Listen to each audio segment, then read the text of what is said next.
શ્રી ગણેશાય નમઃ. જય શ્રી કૃષ્ણ. શ્રી પુરાણ પુરુષોત્તમાય નમઃ. શ્રી શિવ પુરાણમાં વિદેશ્વર સંહિતા ષડલિંગ સ્વરૂપ પ્રણવનું મહાત્મ્ય, એનું સૂક્ષ્મ રૂપ ઓમકાર અને સ્થૂળ રૂપ પંચાક્ષર મંત્રનું વિવેચન, એના જપની વિધિ અને મહિમા, કાર્ય બ્રહ્મના લોકોથી લઈને કારણ રુદ્રના લોકો સુધીનું વિવેચન કરીને કાલાતીત પંચાવરણ વિશિષ્ટ શિવલોકના અનિર્વચનીય વૈભવનું નિરૂપણ તથા શિવભક્તોના સત્કારની મહત્તા.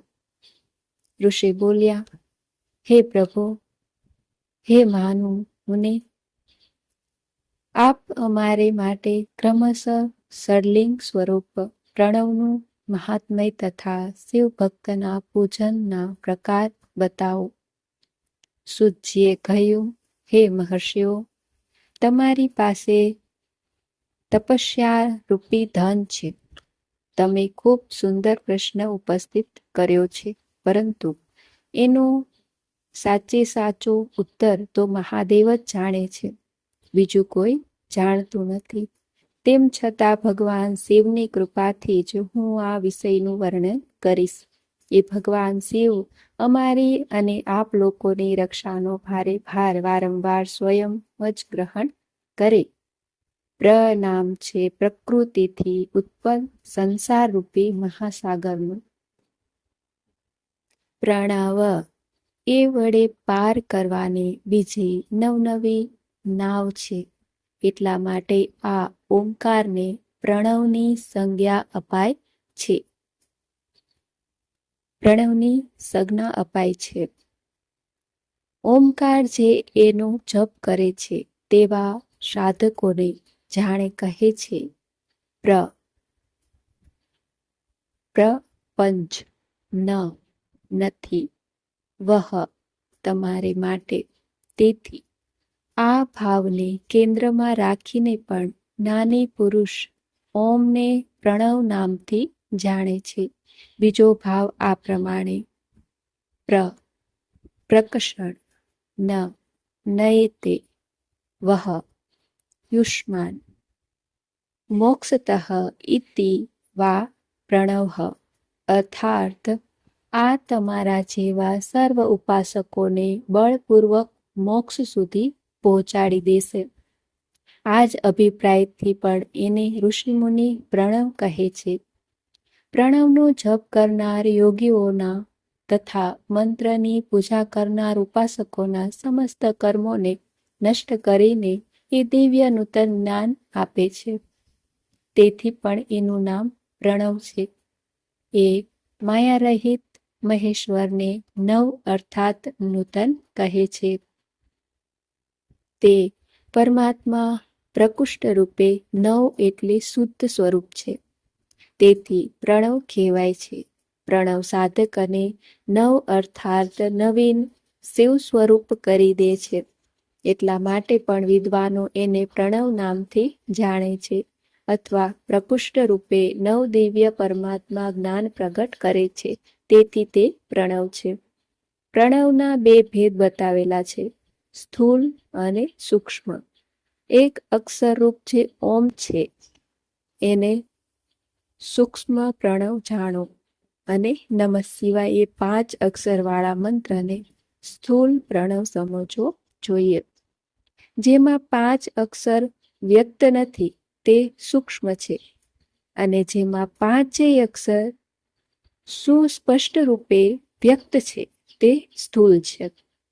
જીવન મુક્ત પુરુષને માટે સૂક્ષ્મ પ્રણવના જપનું વિધાન છે. એ જ એના સમસ્ત સાધનોમાં સાર છે.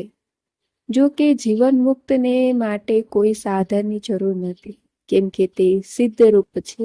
તેમ છતાં બીજાની દ્રષ્ટિમાં જ્યાં સુધી એનું શરીર રહે છે ત્યાં સુધી તેના દ્વારા પ્રણવ જપની સહજ સાધના સ્વતઃ થયા કરતી હોય છે. તે પોતાના દેહનો વિલય થવા સુધી સૂક્ષ્મ પ્રણવ મંત્રનો જપ કરતો રહે છે અને એ જપના અર્થભૂત પરમાત્માનું અનુષ્ઠાન કરતો રહે છે. શરીર જ્યારે નષ્ટ થઈ જાય છે ત્યારે તે પૂર્ણ બ્રહ્મ સ્વરૂપ શિવને મેળવી લે છે. એ સુનિશ્ચિત વાત છે. જો કોઈ અર્થનું અનુસંધાન કર્યા વગર કેવળ મંત્રનો જપ કરે છે એને નિશ્ચય જ યોગની પ્રાપ્તિ થાય છે.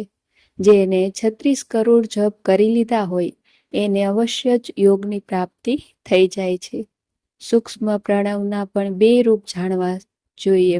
હસ્વ અને દીર્ઘ એમ 2 ભેદ છે. અકાર, ઉકાર, મકાર, બિંદુ, નાદ, શબ્દ, કાલ અને કલા આ સર્વથી યુક્ત જે પ્રણવ છે એને દીર્ઘ પ્રણવ કહે છે.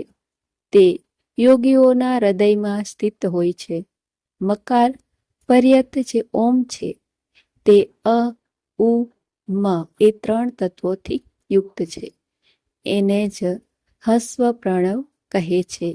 અ શિવ છે, ઉ શક્તિ છે અને મકાર એ બંનેની એકતા છે.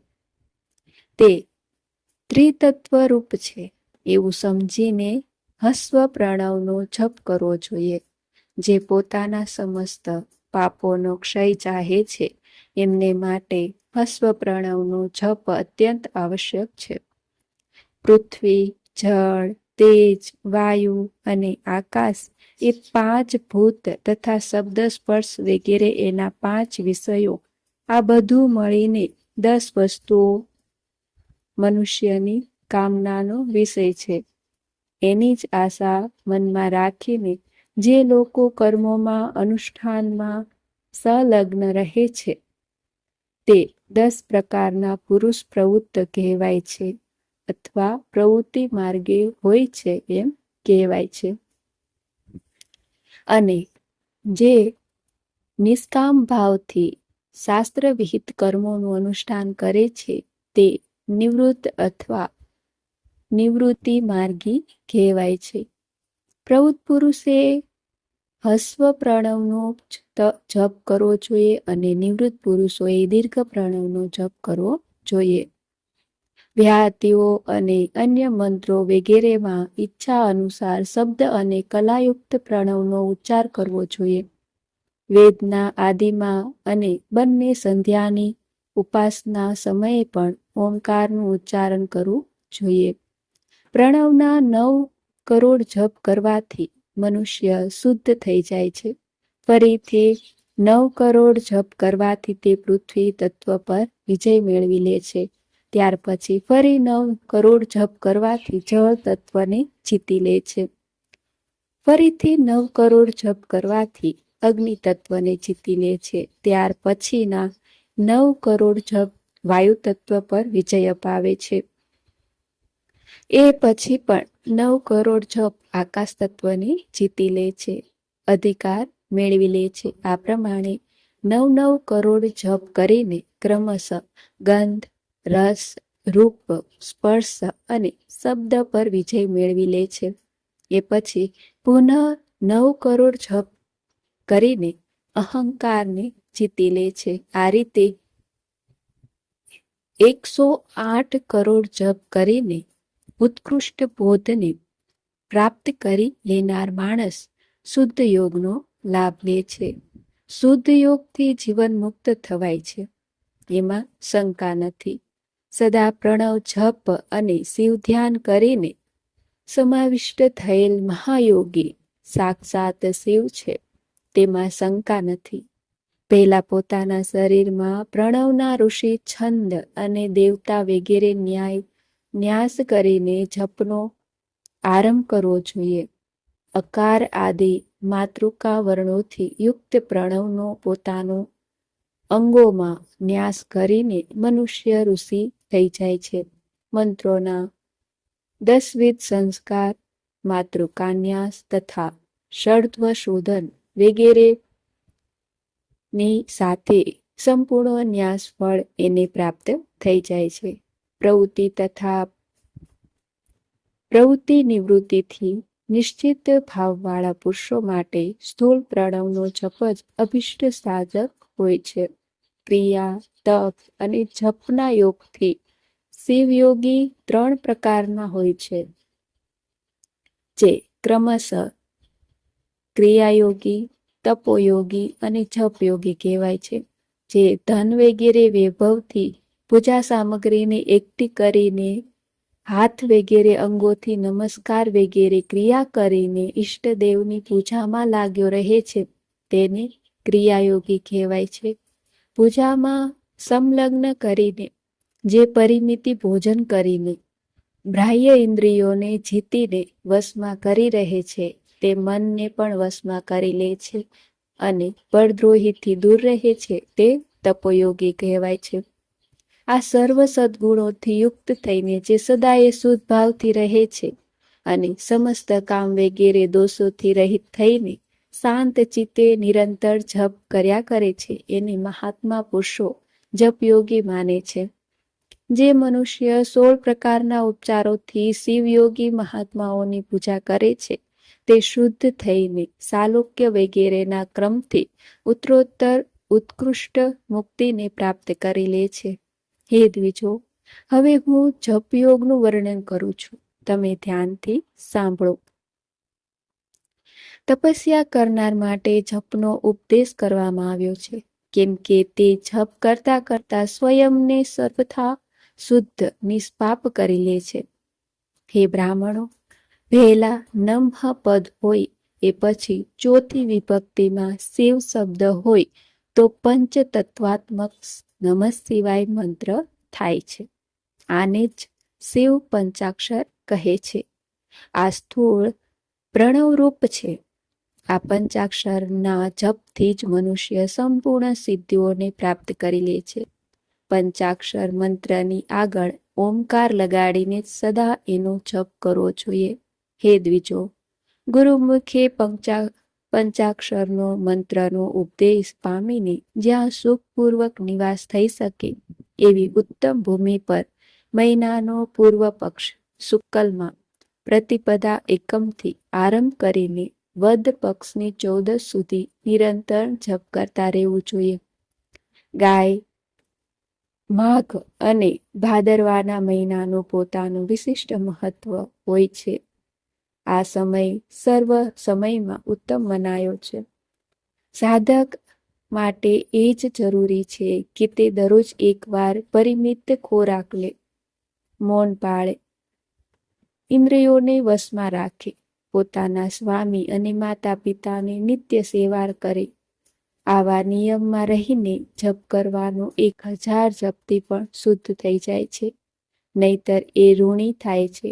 ભગવાન શિવનું નિરંતર ચિંતન કરતા કરતા પંચાક્ષર મંત્રના 5 લાખ જપ કરે.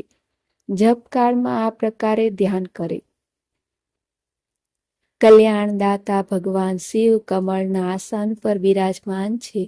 એમનું મસ્તક શ્રી ગંગાજી તથા ચંદ્રની કલાથી સુશોભિત છે.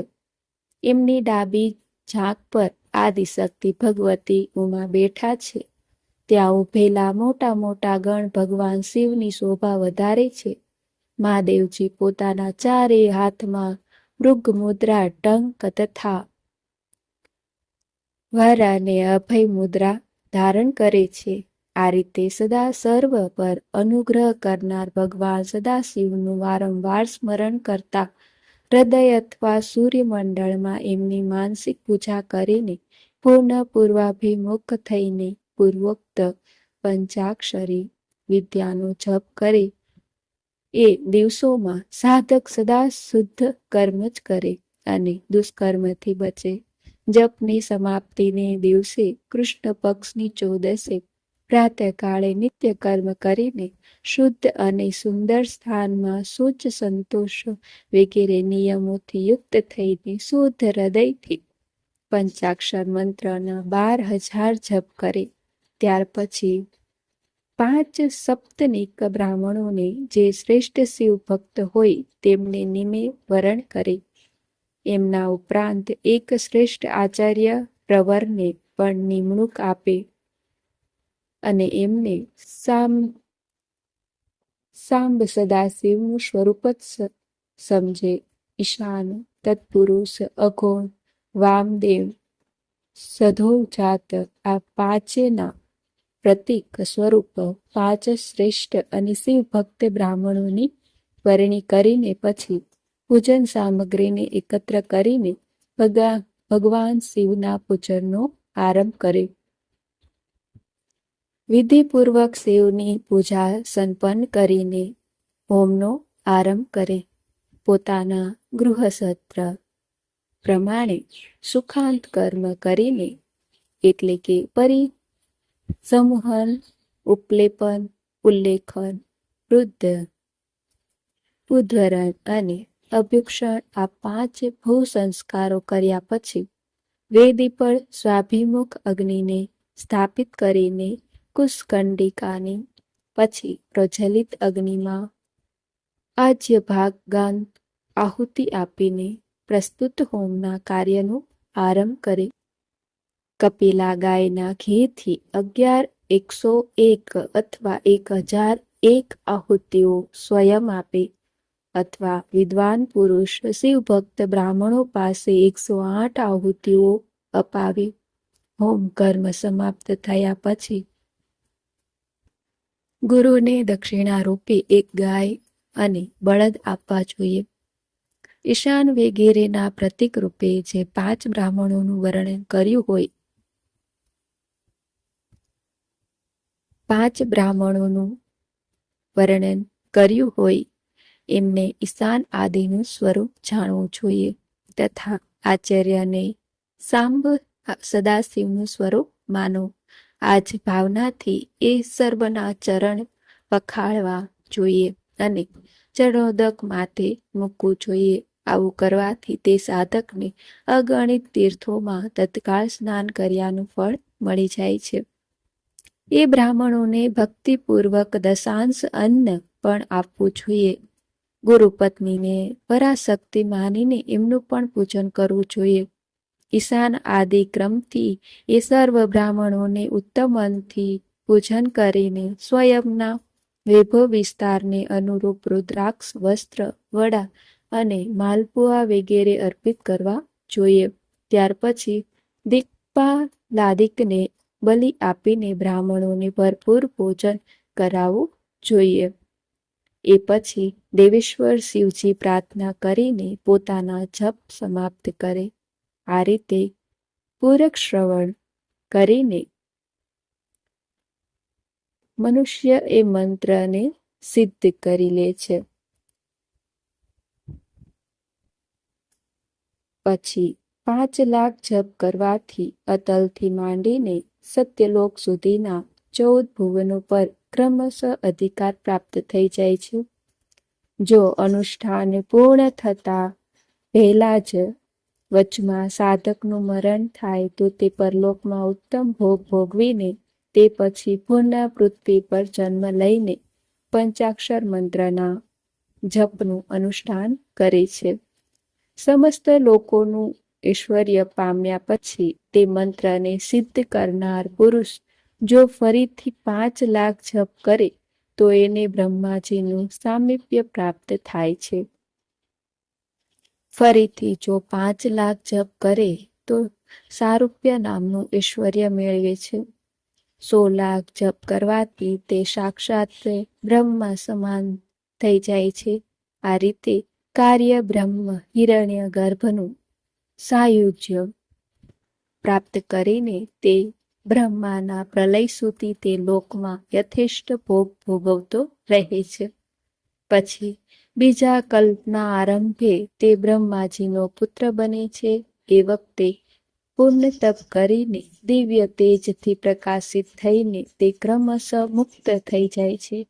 પૃથ્વી વગેરે કાર્ય સ્વરૂપ ભૂતો દ્વારા પાતાલથી લઈને સત્યલોક પર્યંત બ્રહ્માજીના 14 લોક ક્રમશઃ નિર્મિત થયા છે. સત્યલોકથી ઉપર ક્ષમાલોક જે 14 ભુવન છે તે ભગવાન શિવના લોક જ છે. ક્ષમાલોકથી ઉપર રુચિલોક સુધી 28 ભુવન સ્થિત છે.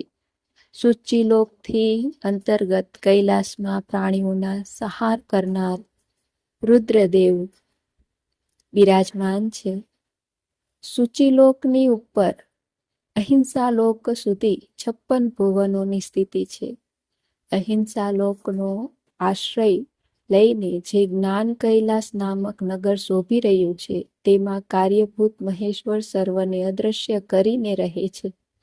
અહિંસા લોકના અંતમાં કાલચક્રની સ્થિતિ છે. અહીં સુધી મહેશ્વરના વિરાટ સ્વરૂપનું વર્ણન કરવામાં આવ્યું છે. ત્યાં સુધી જ લોકોનું તિરોધાન અથવા લય થાય છે. એથી નીચે કર્મોનો ભોગ છે અને એનાથી ઉપર જ્ઞાનનો ભોગ છે. એની નીચે કર્મ માયા છે અને એની ઉપર જ્ઞાન માયા છે. હવે હું કર્મ માયા અને જ્ઞાન માયાનું તાત્પર્ય બનાવી રહ્યો છું. માનો અર્થ છે લક્ષ્મી.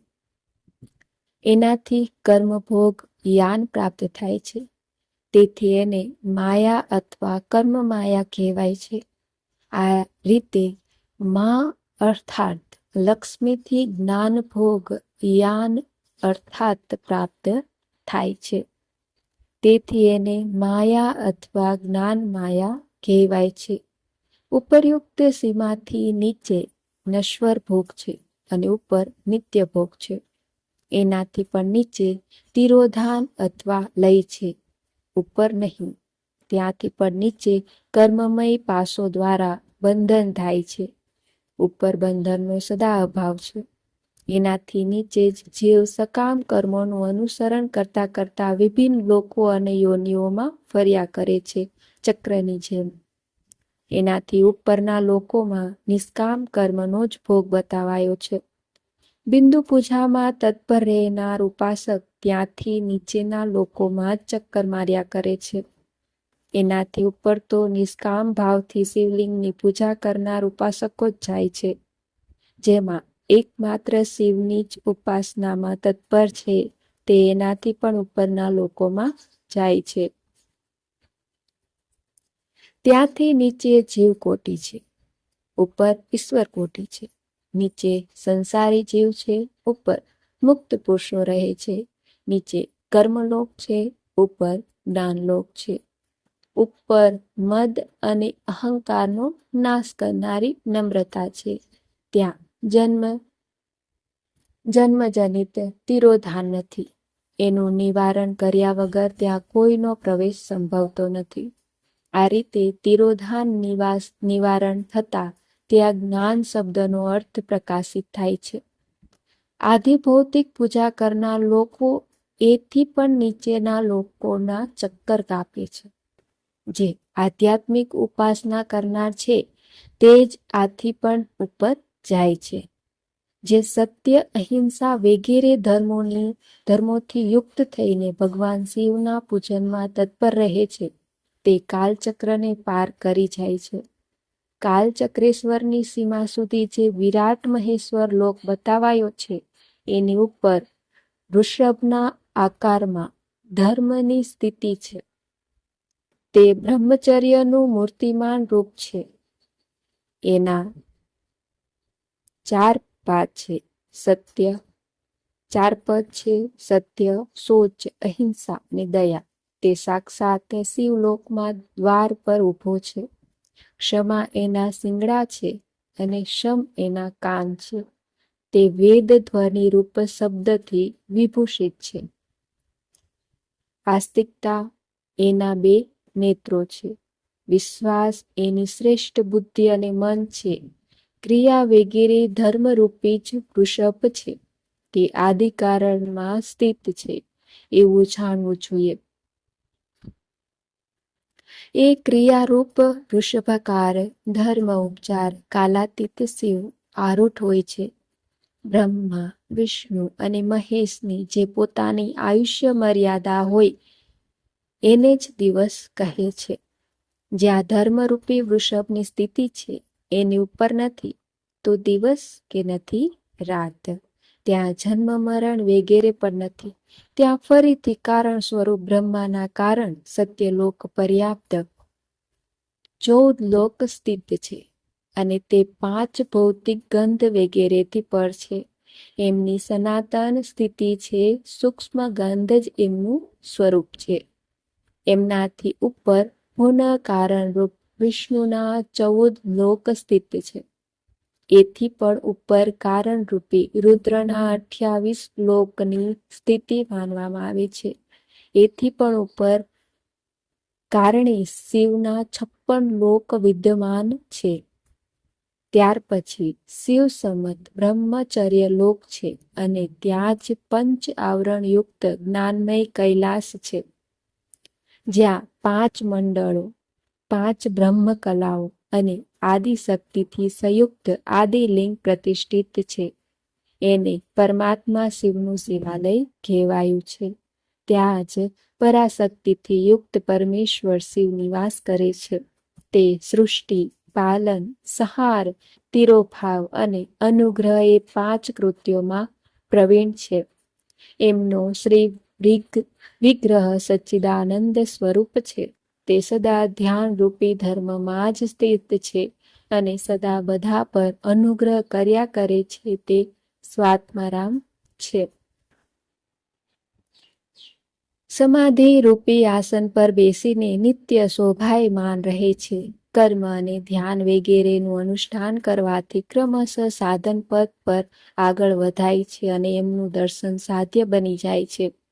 નિત્ય નૈમિતિક વગેરે કર્મો દ્વારા દેવતાઓનું યજન કરવાથી ભગવાન શિવના સમારાધન કર્મમાં મન લાગી જાય છે. ક્રિયા વગેરેને જે શિવ સંબંધી કર્મ છે એ દ્વારા શિવ જ્ઞાન સિદ્ધ કરવું. જેમણે શિવ તત્વનો સાક્ષાત્કાર કરી લીધો છે અથવા જેના પર શિવનું કૃપા દ્રષ્ટિ પડી ચૂકી છે તે બધા મુક્ત જ છે, એમાં સંશય નથી. જે આત્મ સ્વરૂપે સ્થિત છે એ જ મુક્ત છે. એક માત્ર સ્વયંના આત્માનો જ રમણ અથવા આનંદનો અનુભવ કરવો એ જ મુક્તિનું સ્વરૂપ છે. જે પુરુષ ક્રિયા, જપ, તપ, જ્ઞાન અને ધ્યાન રૂપી ધર્મોમાં સારી રીતે સ્થિત છે તે શિવ સાક્ષાત્કાર કરીને સ્વ આત્મારામ તત્વનું રૂપ મોક્ષને પણ પ્રાપ્ત કરી લે છે. જેવી રીતે સૂર્યદેવ પોતાના કિરણોથી અશુદ્ધિને દૂર કરી લે છે, એવી જ રીતે કૃપા કરવામાં કુશળ ભગવાન શિવ પોતાના ભક્તનું અજ્ઞાન સમાપ્ત કરી દે છે. અજ્ઞાનની નિવૃત્તિ થઈ જતાં શિવ જ્ઞાન સ્વતઃ પ્રગટ થાય છે. શિવ જ્ઞાનથી પોતાનું વિશુદ્ધ સ્વરૂપ આત્મરામત્વ પ્રાપ્ત થઈ જાય છે અને આત્મરામત્વની સમ્યક સિદ્ધિ થવાથી મનુષ્ય કૃત્ય થઈ જાય છે. આ પ્રમાણે અહીં જે કાંઈ બતાવ્યું છે તે પહેલા મને ગુરુ પરંપરાથી પ્રાપ્ત થયું હતું. ત્યાર પછી મેં પૂર્ણ નંદીશ્વરના મુખે આ વિષય સાંભળ્યો હતો. નંદી સ્થાનથી પર જે સ્વયં વેદ્ય શિવ વૈભવ છે એનો અનુભવ કેવળ ભગવાન શિવને જ છે. સાક્ષાત શિવલોકમાં એ વૈભવનું જ્ઞાન સૌને શિવ કૃપાથી થઈ શકે છે, નહીતર નહીં, એવું આસ્તિક પુરુષોનું કથન છે. સાધક માટે જરૂરી છે કે 5 લાખ જપ કર્યા પછી પણ ભગવાન શિવની પ્રસન્નતા માટે મહાઅભિષેક અને નૈવેદ્યનું નિવેદન કરે, શિવ ભક્તિનું પૂજન કરે. ભક્તનો પૂજાથી ભગવાન શિવ બહુ જ પ્રસન્ન થાય છે. શિવ અને એમના ભક્તોમાં કોઈ ભેદ નથી. તેઓ સાક્ષાત શિવ સ્વરૂપ જ છે. શિવ સ્વરૂપ મંત્રને ધારણ કરીને તે શિવ જ થઈ જતો હોય છે. શિવ ભક્તનું શરીર શિવરૂપ જ છે. તેથી એમની સેવામાં તત્પર રહેવું જોઈએ. જે શિવ ભક્ત છે એ લોક અને વેદની બધી ક્રિયાઓ જાણે છે. જે ક્રમશઃ જેટલો શિવ મંત્રનો જપ કરી લે છે એના શરીરને એટલો શિવજીનો નિકટ નિવાસ પ્રાપ્ત થઈ જાય છે, એમાં સંશય નથી. શિવ ભક્ત સ્ત્રીનું રૂપ દેવી પાર્વતીનું સ્વરૂપ છે. તે જેટલા મંત્રનો જપ કરતી જાય એને એટલું જ દેવીનું સાનિધ્ય પ્રાપ્ત થાય છે. સાધક સ્વયં શિવ સ્વરૂપ થઈને પરાશક્તિનું પૂજન કરે. શક્તિ, વેર એટલે કે મૂર્તિ અને લિંગનું ચિત્ર બનાવીને અથવા માટી વગેરેથી એમની આકૃતિનું નિર્માણ કરીને પ્રાણ પ્રતિષ્ઠાપૂર્વક નિષ્કપટ ભાવથી એમનું પૂજન કરે. શિવલિંગને શિવ જાણીને, સ્વયંને શક્તિ સ્વરૂપ સમજીને, શક્તિલિંગને દેવી માનીને અને સ્વયંને શિવ સ્વરૂપ અનુભવીને, શિવલિંગને નાદરૂપ તથા શક્તિને બિંદુરૂપ માનીને, પરસ્પર જોડાયેલા શક્તિલિંગ અને શિવલિંગ પ્રત્યે ઉપપ્રધાન અને પ્રધાનની ભાવના કરીને જે શિવ અને શક્તિનું પૂજન કરે છે તે મૂળ રૂપની ભાવના કરવાના કારણે શિવ સ્વરૂપ જ છે. જે ષોડશોપચાર પૂજા કરે છે એને ઈચ્છિત વસ્તુની પ્રાપ્તિ થાય છે. જે શિવલિંગ ઉપાસક શિવ ભક્તની સેવા વગેરે કરે છે અને એને આનંદ આપે છે એવા વિદ્વાન પર શિવ ખૂબ જ પ્રસન્ન થાય છે. 5, 10 અથવા 100 પત્ની સહિત શિવ ભક્તોને બોલાવીને ભોજન વગેરેનું પત્ની સહિત એમનો સમાદર કરે છે તે ધન્ય છે. ધનમાં, ધ્યેયમાં અને મંત્રમાં શિવ ભાવના રાખીને એમને શિવ અને શક્તિનું સ્વરૂપ જાણીને નિષ્કપટ ભાવથી પૂજા કરવી જોઈએ. આવું કરનાર પુરુષ આ ધરતી પર પુનઃજન્મ લેતો નથી. અધ્યાય 17મો સમાપ્ત. બંધન અને મોક્ષનું વિવેચન. શિવ પૂજાનો ઉપદેશ. લિંગ વગેરેમાં શિવ પૂજનનું વિધાન. ભસ્મના સ્વરૂપનું નિરૂપણ અને મહત્વ. શિવ અને ગુરુ શબ્દની વ્યુત્પત્તિ તથા શિવજી ભસ્મ ધારણ કરે છે તેનું રહસ્ય.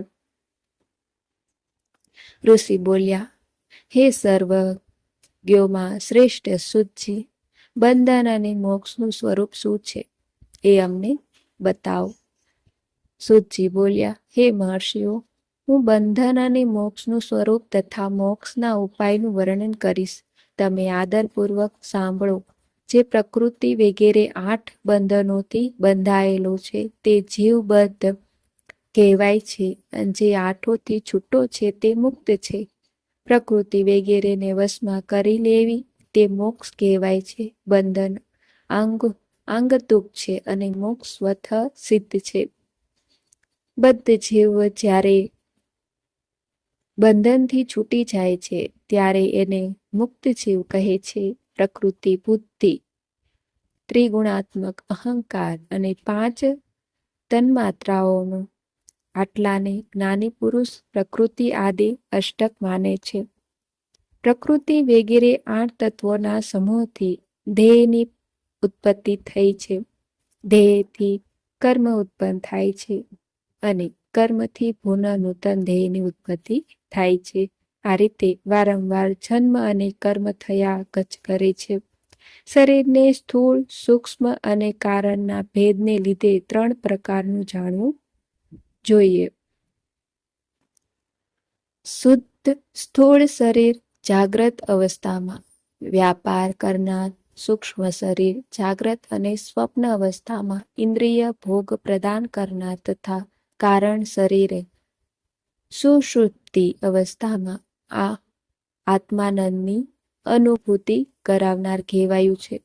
જીવને તેના પ્રારબ્ધ કર્મ અનુસાર સુખ દુઃખ પ્રાપ્ત થયા કરે છે. તે પોતાના પુણ્ય કર્મોના ફળરૂપે સુખ અને પાપ કર્મોના ફળરૂપે દુઃખનો ઉપભોગ કરે છે. તેથી કર્મપાશમાં બદ્ધ જીવ પોતાના ત્રિવિધ શરીરથી થનાર શુભાશુભ કર્મો દ્વારા સદાચક્રની જેમ વારંવાર ફર્યા જ કરે છે. આ ચક્રવત ભ્રમણની નિવૃત્તિ માટે ચક્રકર્તાનું સ્તવન અને આરાધન કરવું જોઈએ. પ્રકૃતિ આદિ જે 8 પાસ બતાવ્યા છે એમનો સમુદાય જ મહાચક્ર છે અને જે પ્રકૃતિ પર છે તે પરમાત્મા શિવ છે. ભગવાન મહેશ્વર જ પ્રકૃતિ આદિ મહાચક્રના કર્તા છે કેમ કે તે પ્રકૃતિથી પર છે. જેવી રીતે બકાયન નામનું વૃક્ષ હોય છે, એનું થડ થાળું જળને પીએ છે અને બહાર કાઢે આંકે પણ છે, એવી જ રીતે શિવ પ્રકૃતિ વગેરે પોતાના વશમાં કરીને એમના ઉપર શાસન કરે છે. એમને સૌને વશ કરી લીધા છે અને તેથી શિવ કહેવાય છે. શિવ સર્વજ્ઞ, પરિપૂર્ણ તથા નિષ્પૃહ છે. સર્વજ્ઞાતા, તૃપ્તિ, અનાદિબોધ, સર્વતા, નિત્ય, અલુપ્ત શક્તિથી યુક્ત થઈને પોતાની અંદર અનંત શક્તિઓને ધારણ કરવી, મહેશ્વરના આ 6 પ્રકારના માનસિક ઐશ્વર્યનો કેવળ વેદ જ જાણે છે. તેથી ભગવાન શિવના અનુગ્રહથી જ પ્રકૃતિ આદિ 8 તત્વ વશમાં હોય છે. ભગવાન શિવનો કૃપા પ્રસાદ પ્રાપ્ત કરવા માટે એમનું પૂજન કરવું જોઈએ. જો કોઈ કહે શિવ તો પરિપૂર્ણ છે, નિષ્પૃહ છે, એમની પૂજા કેવી રીતે થઈ શકે? તો એનો ઉત્તર એ છે કે ભગવાન શિવને કેન્દ્રમાં રાખીને એમની પ્રશંસા માટે કરેલા કર્મો, સત્કર્મો એમના કૃપા પ્રસાદને પ્રાપ્ત કરાવી આપે છે. શિવલિંગમાં શિવની પ્રતિમાના તથા શિવ ભક્તોના શિવની ભાવના કરીને એમની પ્રસન્નતા માટે પૂજા કરવી જોઈએ. એ પૂજન શરીરથી, મનથી, વાણીથી અને ધનથી પણ કરી શકાય છે. એ પૂજાથી મહેશ્વર શિવ જે પ્રકૃતિથી પર છે, પૂજક પર વિશેષ કૃપા કરે છે અને એમનો કૃપા પ્રસાદ સત્ય હોય છે. શિવની કૃપાથી કર્મ વગેરે બધા બંધન સ્વયંના વશમાં આવી જાય છે. કર્મથી માંડીને પ્રકૃતિ પર્યંત બધું જ જ્યારે વશમાં આવી જાય છે ત્યારે એ જીવ મુક્ત કહેવાય છે અને સ્વાત્મા રામ રૂપે વિરાજમાન થાય છે. પરમેશ્વર શિવની કૃપાથી જ્યારે કર્મજનિત શરીર પોતાના વશમાં થઈ જાય છે ત્યારે એ ભગવાન શિવના લોકમાં નિવાસ કરવાનું સૌભાગ્ય પ્રાપ્ત કરે છે. આને જ સાલોક્ય મુક્ત કહે છે. જ્યારે તન્માત્રાઓ વશમાં થઈ જાય છે ત્યારે જીવ જગદંબા સહિત શિવ સામીપ્ય પ્રાપ્ત કરી લે છે. આ સામીપ્ય મુક્તિ છે. એના આયુધ વગેરે, ક્રિયા વગેરે સર્વ કાંઈ ભગવાન શિવ જેવા થઈ જાય છે. ભગવાનનો મહાપ્રસાદ પ્રાપ્ત થતાં જ બુદ્ધિ પણ વશમાં આવી જાય છે. બુદ્ધિ પ્રકૃતિનું કાર્ય છે. એનું વશમાં આવવું એ શાસ્ત્રીય મુક્તિ કહેવાય છે. ફરીથી જ્યારે ભગવાનનો મહાન અનુગ્રહ પ્રાપ્ત થતા પ્રકૃતિ વશમાં થઈ જાય છે તે સમયે ભગવાન શિવના માનસિક ઐશ્વર્યની વગર પ્રયત્ને પ્રાપ્ત થઈ જવાય છે. સર્વજ્ઞતા અને તૃપ્તિ વગેરે જે શિવના ઐશ્વર્ય છે એને પામીને મુક્ત પુરુષ સ્વયંના આત્માનો જ બિરાજમાન થઈ જાય છે. વેદ અને શાસ્ત્રમાં વિશ્વાસ રાખનાર વિદ્વાન પુરુષ આને જ સાયુજ્ય મુક્તિ કહે છે. આ રીતે લિંગ વગેરેમાં શિવની પૂજા કરવાથી ક્રમશઃ મુક્તિ સ્વતઃ પ્રાપ્ત થઈ જાય છે. એટલા માટે શિવનો કૃપા પ્રસાદ પ્રાપ્ત કરવા માટે તત્સંબંધ ક્રિયા વગેરે દ્વારા એમનું જ પૂજન કરવું જોઈએ. શિવ ક્રિયા, શિવ તપ, શિવ મંત્ર જાપ, શિવ જ્ઞાન અને શિવ ધ્યાન ને માટે સદા ઉપરોત્તર અભ્યાસ વધારવો જોઈએ. દરરોજ પ્રાતઃકાળથી રાત્રે સૂતા સુધી અને જન્મથી માંડીને મૃત્યુ પર્યંત આખો સમય ભગવાન શિવના ચિંતનમાં જ વ્યતીત કરવો જોઈએ. સદોજાત વગેરે મંત્રો તથા અનેક પ્રકારના પુષ્પોથી જે શિવની પૂજા કરે છે તે શિવને જ પ્રાપ્ત થઈ જાય છે. ઋષિ બોલ્યા, હે ઉત્તમ વ્રતનું પાલન કરનાર સૂતજી, લિંગ વગેરેમાં શિવજીની પૂજાનું શું વિધાન છે એ અમને બતાવો. સૂતજી કહે છે, હે દ્વિજો, હું લિંગોનું ક્રમપૂર્વક યથાવત વર્ણન કરી રહ્યો છું, તે તમે બધા સાંભળો. એ પ્રણવ જ સમસ્ત ઈચ્છિત વસ્તુઓનું પ્રદાન કરનાર પ્રથમ લિંગ છે. એને સૂક્ષ્મ પ્રણવ સમજો. સૂક્ષ્મ લિંગ નિષ્કલ્પ હોય છે અને સ્થૂળ લિંગ સકલ હોય છે. પંચાક્ષર મંત્ર જ સ્થૂળ લિંગમાં હોય છે. આ બંને પ્રકારના લિંગોનું પૂજન જ તપ કહેવાય છે. એ બંને લિંગ સાક્ષાત મોક્ષ પ્રદાયક છે. પુરુષ લિંગ અને પ્રકૃતિ લિંગના રૂપે ઘણા લિંગ છે. એમને તો ભગવાન શિવ જ વિસ્તારપૂર્વક બતાવી શકે છે, બીજું કોઈ જાણતું નથી. પૃથ્વીના વિકારભૂત જે લિંગ જ્ઞાત છે એમને હું તમારી સમક્ષ બતાવી રહ્યો છું. એમાં સ્વયંભૂ લિંગ પ્રથમ છે, બીજું બિંદુલિંગ, ત્રીજું પ્રતિષ્ઠિત લિંગ, ચોથું ચરલિંગ અને પાંચમું ગુરુલિંગ છે. દેવશ્રીઓની તપસ્યાથી સંતુષ્ટ થઈ એમની સમક્ષ પ્રગટ થવા માટે પૃથ્વીની અંદર ભગવાન શિવ વૃક્ષોના અંકુરની જેમ ભૂમિને ભેદીને નાદલિંગ રૂપ વ્યક્ત થઈ જાય છે. તે સ્વતઃ વ્યક્ત થયેલા શિવને સ્વયં પ્રગટ થયેલા હોવાને કારણે સ્વયંભૂ નામ ધારણ કરે છે. જ્ઞાનીજન એમને સ્વયંભૂ લિંગ રૂપે જાણે છે. એ સ્વયંભૂ લિંગની પૂજાથી ઉપાસકનું જ્ઞાન સ્વયં વધવા લાગે છે. સોના ચાંદીના પતરા પર, ભૂમિ પર અથવા વેદી પર પોતાના હાથે લખેલું જે શુદ્ધ પ્રણવ મંત્રરૂપ લિંગ છે એમાં તથા મંત્રલિંગનું આલેખન કરીને એમાં ભગવાન શિવની પ્રતિષ્ઠા અને આહ્વાન કરવું જોઈએ. એવા બિંદુવાદમય લિંગ સ્થાવર અને જંગમ એમ બે પ્રકારના હોય છે એવું નિસંદેહ કરી શકાય છે. જેને જ્યાં ભગવાન શંકરના પ્રાગટ્યનો વિશ્વાસ હોય એને માટે ત્યાં જ પ્રગટ થઈને તે ઈચ્છિત ફળનું પ્રદાન કરે છે. પોતાના હાથે લખેલા યંત્રમાં અથવા અકૃત્રિમ સ્થાવર વગેરેમાં ભગવાન શિવનું આહ્વાન કરીને ષોડશોપચારનું પૂજન કરો. આવું કરવાથી સાધક સ્વયં જ ઐશ્વર્યને પ્રાપ્ત કરી લે છે. આ સાધનના અભ્યાસથી એને જ્ઞાન પણ થઈ જાય છે. દેવતાઓ અને ઋષિઓએ આત્મસિદ્ધિ માટે પોતાને હાથે વૈદિક મંત્રોનો ઉચ્ચારણ પૂર્વક શુદ્ધ મંડળમાં શુદ્ધ ભાવના દ્વારા જે ઉત્તમ શિવલિંગની સ્થાપના કરી છે એને પૌરુષલિંગ કહે છે અને એ જ પ્રતિષ્ઠિત લિંગ કહેવાય છે. એ લિંગની પૂજા કરવાથી સદૈવ પૌરુષ ઐશ્વર્યની પ્રાપ્તિ થાય છે. મહાન બ્રાહ્મણ અને મહાધનવાન રાજા કોઈ કારીગર પાસે શિવલિંગનું નિર્માણ કરાવીને જો મંત્રપૂર્વક એની સ્થાપના કરે છે અને એમના દ્વારા સ્થાપિત તે લિંગ પર પ્રતિષ્ઠિત લિંગ કહે છે. પણ તે પ્રાકૃતિક લિંગ છે, તેથી પ્રાકૃત ઐશ્વર્ય ભોગને આપનારું હોય છે. જે શક્તિશાળી અને નિત્ય હોય છે એને પૌરુષ કહે છે, અને જે દુર્બળ અને અનિત્ય હોય છે એને પ્રાકૃત કહેવાય છે. લિંગ, નાભી, જીહ્વા, નાસાગ્ર ભાગ અને શિખાના ક્રમથી કટી, હૃદય અને મસ્તક ત્રણેય સ્થાનોમાં જો લિંગની ભાવના કરવામાં આવી હોય એ આધ્યાત્મિક લિંગને જ ચરલિંગ કહે છે. પર્વતને પૌરુષ લિંગ જાણો. ગુલ્મ વગેરે પ્રાકૃત લિંગ જાણો.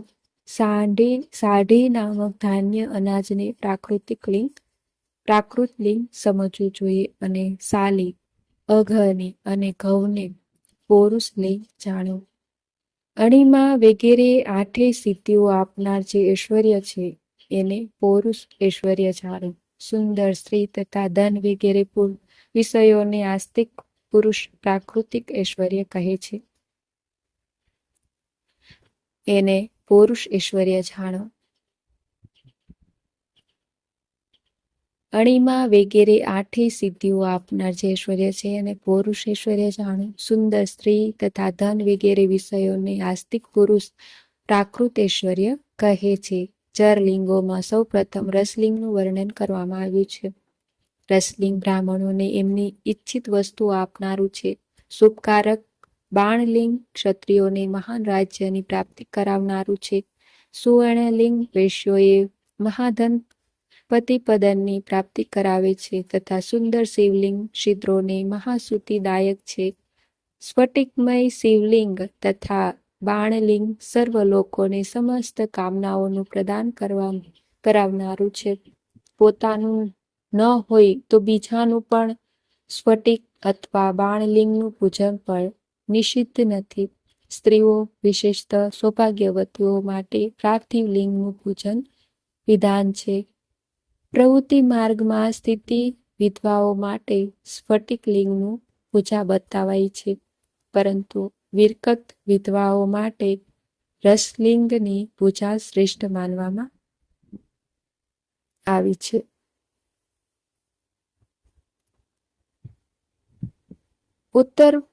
ઉત્તમ વ્રતનું પાલન કરનાર હે મહર્ષિઓ, બ્રાહ્મણ બાળપણમાં, જવાનીમાં અને વૃદ્ધાવસ્થામાં પણ શુદ્ધ સ્ફટિકમય શિવલિંગનું પૂજન સ્ત્રીઓને સમસ્ત ભોગ પ્રદાન કરે છે.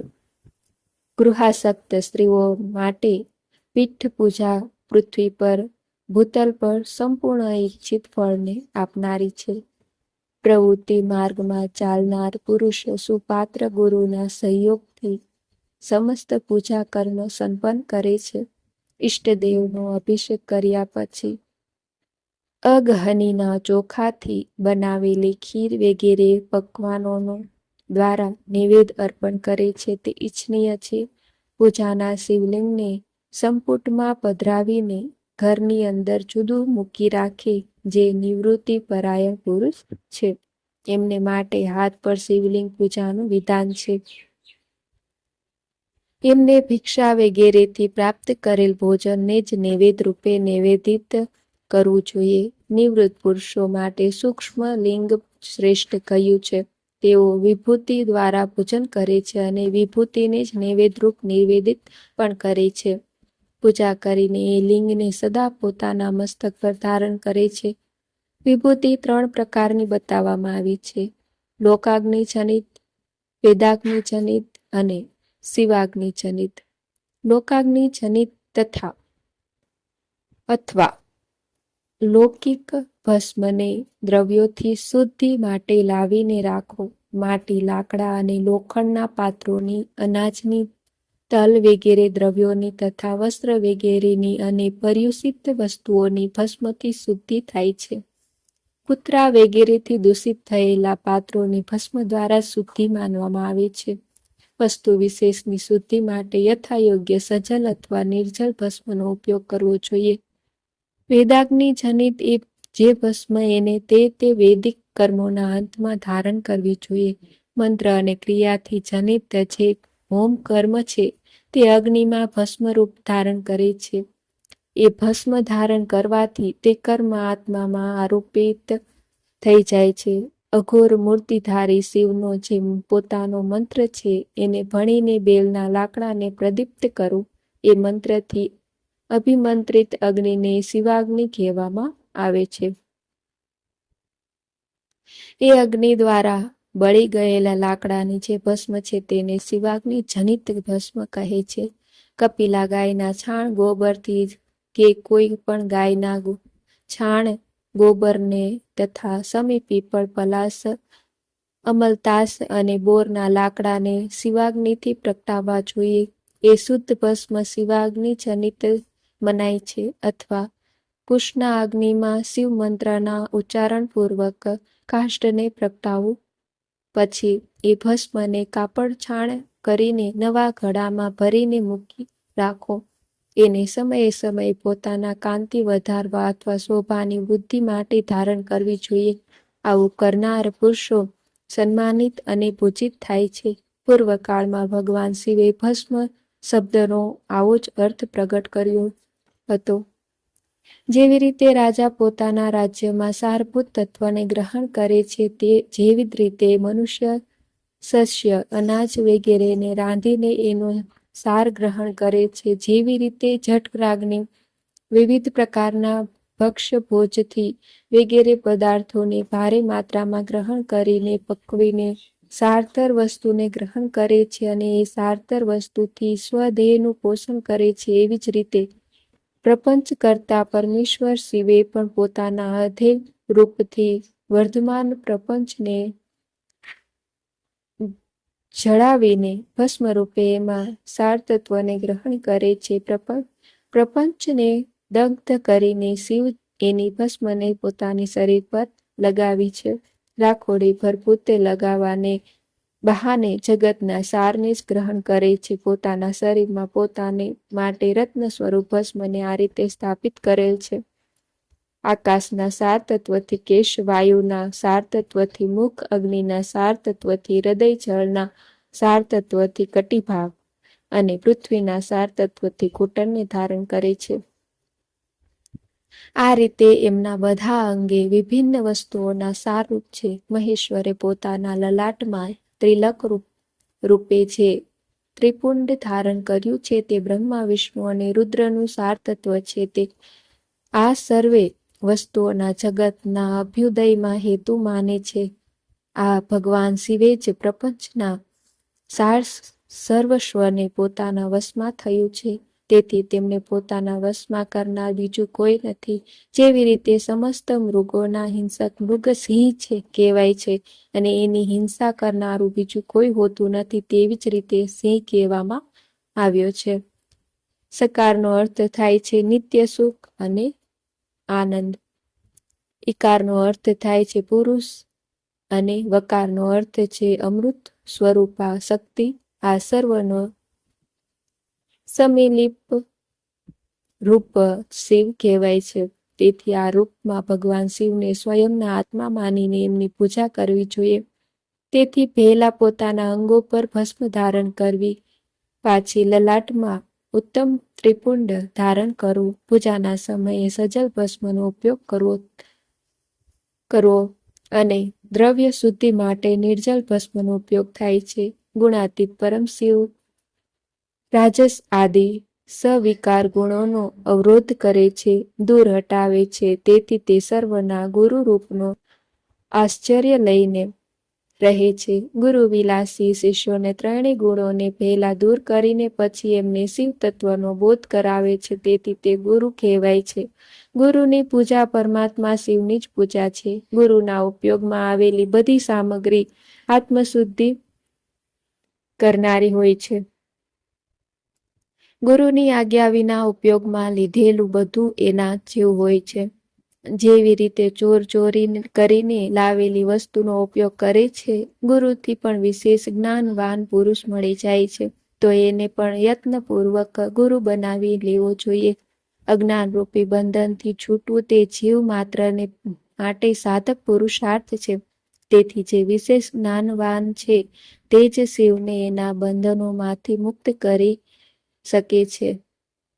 જન્મ અને મરણરૂપ દ્વંદ્વને ભગવાન શિવની માયાએ જ અર્પિત કર્યા છે. જે આ બંનેને શિવની માયાને અર્પિત કરી દે છે તે ફરીથી શરીરના બંધનમાં પડતો નથી. જ્યાં સુધી શરીર રહે છે ત્યાં સુધી તે ક્રિયાને જ અધીન છે. એવો જીવ વ્રત છે કહેવાય છે. સ્થૂળ, સૂક્ષ્મ અને કારણ ત્રણેય શરીરોને વશમાં કરી લેવાથી જીવનો મોક્ષ થઈ જાય છે, એવું જ્ઞાની પુરુષોનું કથન છે. માયા ચક્રના નિર્માતા ભગવાન શિવ જ પરમ કારણ છે. તે પોતાની માયાકૃત દ્વંદ્વનું સ્વયં જ પરિમાર્જન કરે છે. તેથી શિવ દ્વારા કલ્પિત દ્વંદ્વ એમને જ સમર્પિત કરી દેવો જોઈએ. જે શિવની પૂજામાં તત્પર હોય તે મૌન પાળે છે, સત્ય આદિ ગુણોથી સંયુક્ત થાય અને ક્રિયા, તપ, જપ, જ્ઞાન અને ધ્યાનમાંથી એકનું એક અનુષ્ઠાન કર્યા કરે. ઐશ્વર્ય, દિવ્ય શક્તિની પ્રાપ્તિ, જ્ઞાનનો ઉદય, અજ્ઞાનનું નિવારણ થઈ જવાને કારણે શિવ ભક્ત પુરુષ એના યથોક્ત ફળને પ્રાપ્ત કરે છે. શિવ ભક્ત પુરુષ દેશ, કાળ, શરીર અને ધનને અનુસાર યથા યોગ્ય ક્રિયા વગેરેનું અનુષ્ઠાન કરે. ન્યાયોપાર્જિત ઉત્તમ ધનથી નિર્વાહ કરતા કરતા વિદ્વાન પુરુષ શિવના સ્થાનમાં નિવાસ કરે. જીવ હિંસા ઇત્યાદિથી રહિત થઈને અત્યંત ક્લેશશૂન્ય જીવન પસાર કરતા કરતા પંચાક્ષર મંત્રનો જપ કરવાથી અભિમંત્રિત અન્ન અને જળને સુખ સ્વરૂપ મનાયું છે. અથવા એમ પણ કહેવાય છે કે દરિદ્ર પુરુષ માટે ભિક્ષાથી પ્રાપ્ત થયેલું અન્ન જ્ઞાન દેનારું હોય છે. શિવ ભક્તને ભિક્ષાન્નને પ્રાપ્ત થાય તો તે શિવ ભક્તિને વધારે છે. શિવયોગી પુરુષ ભિક્ષાનને સંભુત સત્ર કહે છે. ગમે તે ઉપાય કરીને ગમે ત્યાંથી પણ ભૂતલ પર શુદ્ધ અન્નનું ભક્ષણ કરતા કરતા મૌન પાળે અને સાધનનું રહસ્ય ક્યારેય પ્રગટ ન કરે ભક્તોની સમક્ષ જ શિવના મહાત્મયને પ્રકાશિત કરે. શિવ મંત્રના રહસ્યને ભગવાન શિવ જ જાણે, બીજા નહીં. અધ્યાય 18 સંપૂર્ણ.